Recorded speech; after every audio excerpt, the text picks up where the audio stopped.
The signal from the void. The vast emptiness of deep space surrounded the UES Pathfinder, a human exploration vessel charting the edges of known space. Commander Maya Chen sat in her captain's chair, eyes fixed on the holographic display that showed nothing but darkness punctuated by distant stars. 3 years into their 5-year mission, the crew had mapped dozens of star systems, but found little of significance beyond basic resources and simple microbial life. Another day in the endless void. Lieutenant Riza Karim sighed, running a systems diagnostic for the 5th time that shift. "That's why we're out here, Lieutenant," Chen replied with a small smile. "To find what's hiding in the void." The ship's AI, Ariel, suddenly interrupted. "Commander, detecting anomalous signal at bearing 227 Mark 43. Signal pattern indicates artificial origin." The bridge crew straightened in their seats, fatigue instantly forgotten. "Analysis, Ariel," Chen demanded, leaning forward. "Signal contains embedded data patterns consistent with distress protocols, though not matching any known format in Federation databases. Signal strength fluctuating but origin approximately 4.2 light-years from current position."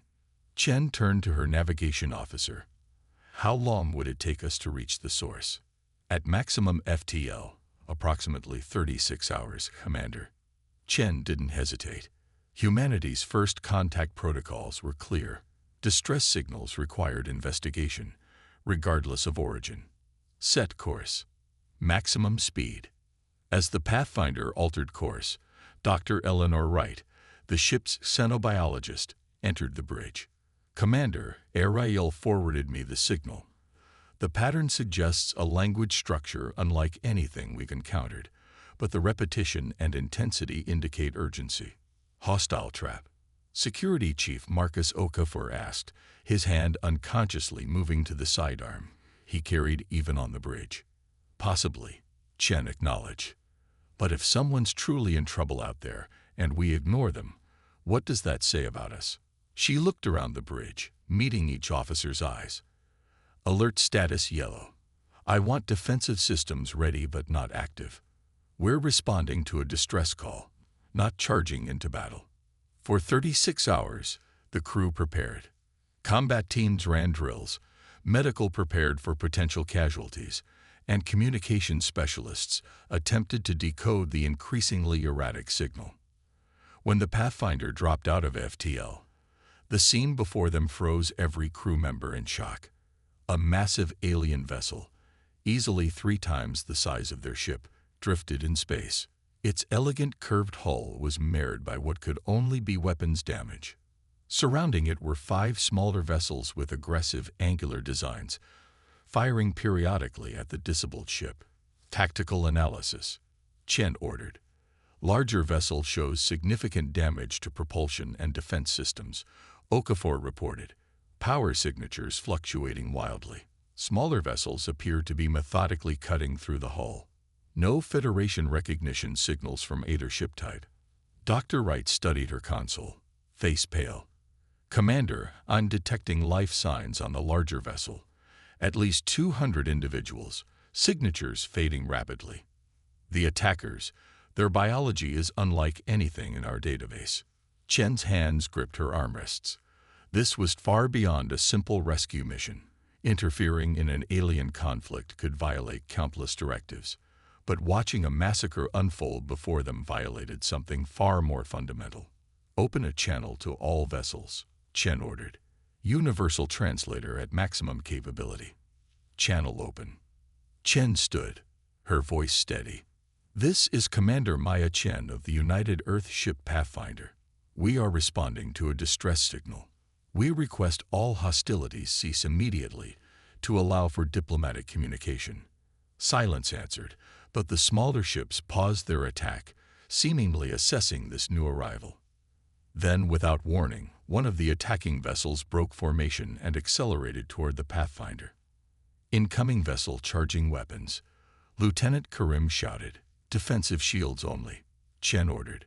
"No offensive action without my direct." The alien vessel fired, a pulse of energy striking the Pathfinder's shields, causing the entire ship to shudder. Shields holding at 87%, Okafor reported. They're coming around for another pass. Chen's expression hardened. Air rail, tactical assessment. The AI's voice was calm. Attacking vessels possess superior maneuverability but inferior shield technology compared to Pathfinder. Their weapons are plasma-based, effective against unshielded targets but less efficient against our defenses. Options. Precision counterstrikes to weapon systems could disable rather than destroy the attacking vessels. Chen nodded. Target weapon systems only. Disable, don't destroy. With surgical precision, the Pathfinder's defensive systems incapacitated the attacking vessel's weapons. The alien ship veered away, trailing debris. The other attacking vessels are breaking off, Karim reported, surprise evident in his voice. They're retreating. They didn't expect resistance, Okafor said grimly. Predators rarely do. Chen turned her attention to the damaged alien vessel. Dr. Wright, status of life signs aboard the damaged ship.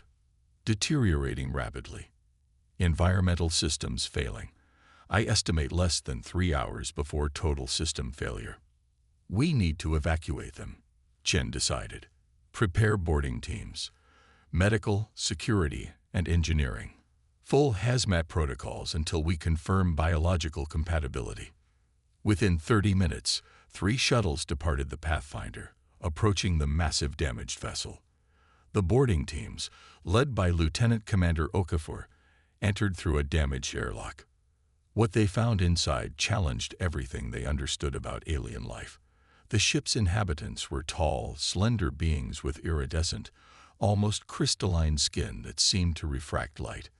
Many were injured, their bodies leaking a luminescent fluid that Dr. Wright's scans identified as their equivalent of blood. One alien approached Okafor, moving with evident pain. It extended a 7-fingered hand, touching its chest in what appeared to be a greeting. Thoraxian, it said, the translator struggling to process the harmonic speech. We are. Thoraxian. You came. You heard our call. We did, Okafor confirmed. We're here to help. The alien's multifaceted eyes seemed to shimmer with emotion. The Vrekti found us. They always find us. They consume everything. You fought them. How? No one fights the Vrekti. As the evacuation proceeded, the Thoraxians shared their story. They were explorers and scholars, traveling to document the galaxy's wonders. The Vrekti were something else entirely, a species that existed only to expand, to consume, to destroy. They had systematically hunted the Thoraxians for generations, along with dozens of other species. Why? Dr. Wright asked as she treated a Thoraxian elder, her medical instruments adapted on the fly to work with their unique physiology. Resources, territory, but mostly, the elder's voice became heavy with despair. They see diversity as weakness. Only they should exist. Only their way should continue. Back on the Pathfinder, Commander Chen faced a decision unlike any in human exploration history. They had rescued 167 Thoraxians, many critically injured. The Thoraxian vessel was beyond salvation, its remaining systems failing rapidly. The Vrekti will return, the Thoraxian leader, who called himself Ambassador Zilith, warned. They never abandon a hunt. Your intervention has marked your species. Chen faced her senior staff in the briefing room, the gravity of the situation evident on every face. We have 2 choices, she said simply. Escort the Thoraxians to their nearest outpost and return to our mission. Or, she paused, the weight of what she was considering evident in her voice.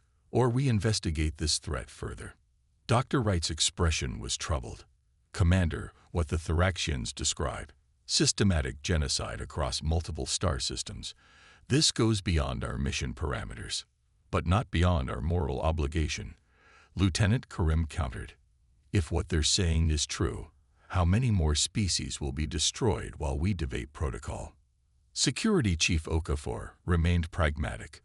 The Vrekti technology we observed is advanced, but not insurmountably so. They weren't prepared for our defenses. That suggests they haven't encountered humans before, or anyone who fights back, Engineer Patel added. The Thraxians said no one resists the Vrekti. Maybe no one has tried the right way. Chen looked around the table, seeing in her crew's faces the same determination that burned within her. Humanity had spent centuries fighting amongst themselves before achieving unity. They understood warfare in ways peaceful species might not. Contact Earth Command, she decided. Full report, including tactical analysis of Vrekti capabilities. Request emergency diplomatic authorization to establish formal alliance with the Thraxian people. Her eyes hardened with resolve. And suggest that perhaps humanity has found its purpose among the stars. As the message was sent, Chen knew it would take weeks for a response. By then, everything might have changed. On the observation deck, she stood beside Ambassador Zilith, watching as the Thraxian ship finally succumbed to its damage, breaking apart in a silent explosion. Your people call your vessel Pathfinder, Zilith observed, his crystalline form catching the light from the distant stars. Perhaps it is more appropriate than you knew. You have found a path few would dare to walk. Shields of humanity. The United Earth Defense Council chamber fell silent as Commander Chen's recorded message ended. Representatives from every Earth nation and colony sat stunned by the report and its implications. The Thraxians claim that these Vrekti are systematically eliminating entire species is difficult to verify, noted Admiral Cassius, his weathered face impassive. General Santos leaned forward, her cybernetic eye whirring as it focused. The weapons damage on the Thraxian vessel matches Commander Chen's tactical analysis. This wasn't a skirmish, it was an extermination attempt. Dr. Imani Okello, Earth's foremost xenobiologist, stood next to Ambassador Zilith, who towered over the human with his crystalline form glittering under the chamber lights. The biological evidence is compelling, Okello stated. The Thraxians show genetic markers consistent with a population that has experienced multiple severe bottlenecks, exactly what we'd expect from a species repeatedly driven to near extinction. Admiral Cassius remained skeptical. Even if everything they claim is true, this conflict is happening thousands of light years from Earth. We have our own borders to protect, our own colonies to defend. Zilith's harmonic voice resonated through the chamber. The Vrekti expand endlessly. They have consumed 17 known civilizations in my lifetime alone. They will find Earth eventually. The only question is whether they find you alone or with allies. President Elena Morales, who had remained silent throughout the presentations, finally spoke. Throughout human history, we've asked ourselves what we would have done if we could have stopped atrocities before they spread. Now we face that question among the stars. She surveyed the chamber. I've heard enough technical assessments. What I want to know is, what can we do? General Santos activated a holographic display showing tactical simulations. The Vrekti appear technologically advanced, but from Commander Chen's encounter, we've identified several vulnerabilities. Their shield technology is inferior to ours. Their tactical doctrine shows signs of complacency, the behavior of predators who haven't faced serious opposition. Arrogance, added Admiral Raman. They attack with overwhelming force because they've never needed subtlety.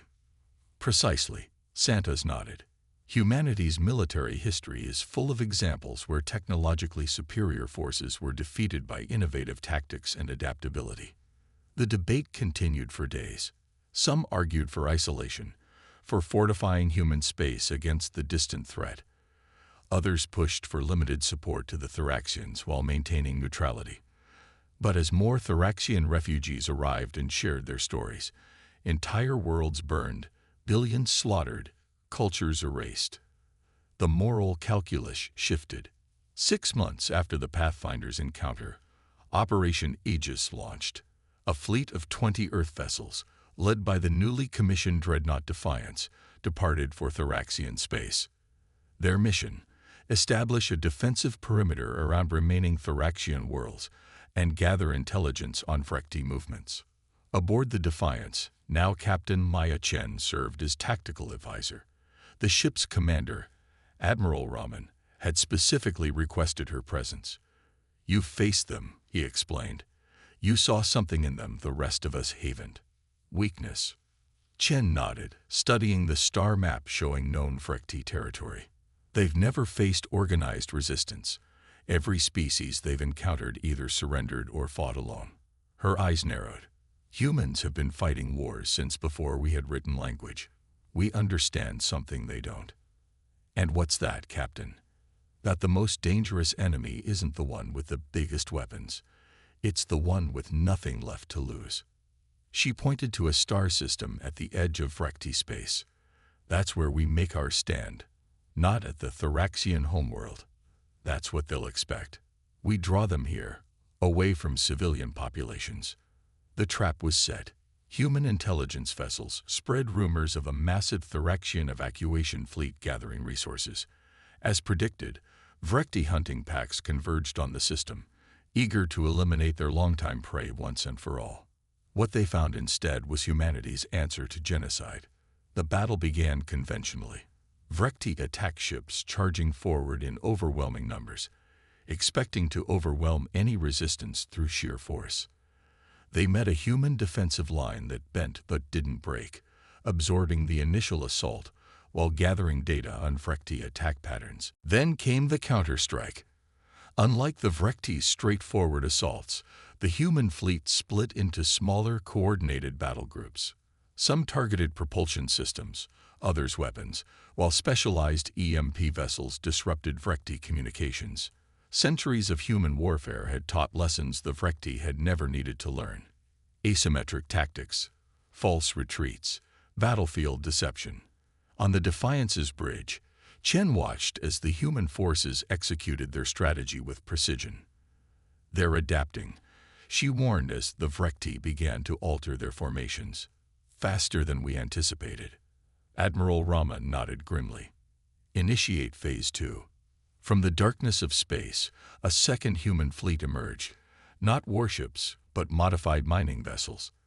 They deployed clouds of specialized nanites, designed not to destroy Frekti ships, but to infiltrate and disable them. The microscopic machines were specifically calibrated to target Frekti technology, while leaving their life support intact. "We don't need to kill them," Chen had argued during planning sessions. "We need to show them they can be defeated." As Frekti vessels went dark across the battlefield, the message was clear. Humanity fought differently. Not for annihilation, but for victory with purpose. When the battle ended, over 200 Frekti vessels had been captured intact, their crews contained but unharmed. For the first time in their history of conquest, the Frekti faced not just defeat, but the humiliation of mercy. The aftermath transformed galactic politics.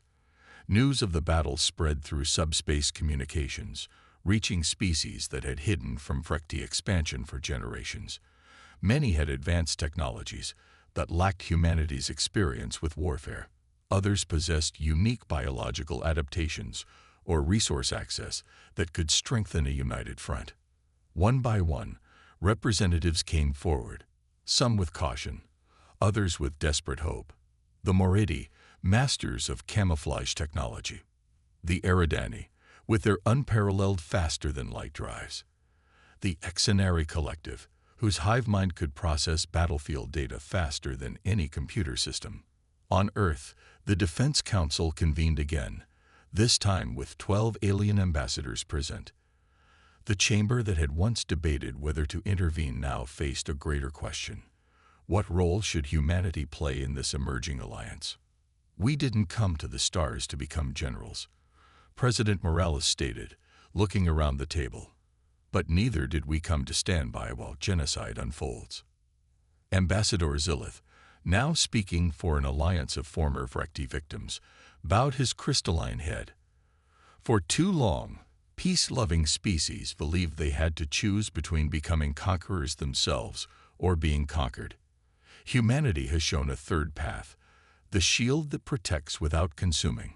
General Santos studied the tactical displays showing the new alliance's combined strengths and weaknesses, We can train them, share defensive doctrines, coordination protocols, not to make them like us, but to help them defend themselves.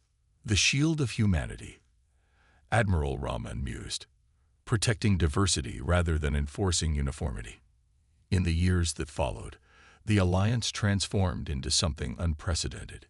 Each species contributed their unique strengths while humanity provided the defensive framework that bound them together. The Vrekti, faced with united resistance rather than isolated victims, were slowly pushed back to their core systems. 5 years after the Pathfinder first heard a distant distress call, Captain Chen stood on the observation deck of Harmony Station, a massive diplomatic hub constructed at the former battlefield. Representatives from 27 species walked its corridors, many of whom would have been exterminated had humanity not intervened. "Do you ever think about how differently this could have gone?" asked Dr. Wright, now the station's chief xenobiological officer. Chen nodded, watching as a group of Thoraxian children played alongside human and Moridi youngsters in the station's central garden. "If we followed protocol and simply reported the signal, if we prioritized non-interference over intervention, one decision," Wright mused, "that's all it took to change the galaxy." A communication alert chimed softly. Chen checked her datapad to find a message from deep-range scouts. The Vrekti had requested diplomatic contact, their first peaceful overture in recorded history. "Perhaps they're learning," Chen said, a cautious hope in her voice. As she prepared to join the Alliance leadership for this unexpected development, Chen reflected on humanity's unexpected role. They had come to the stars seeking knowledge and found a war. But in fighting that war differently, with restraint, with purpose, with the goal of peace rather than dominance, they had changed not just the conflict, but possibly its instigators as well. One distress signal, one human response, and the galaxy would never be the same.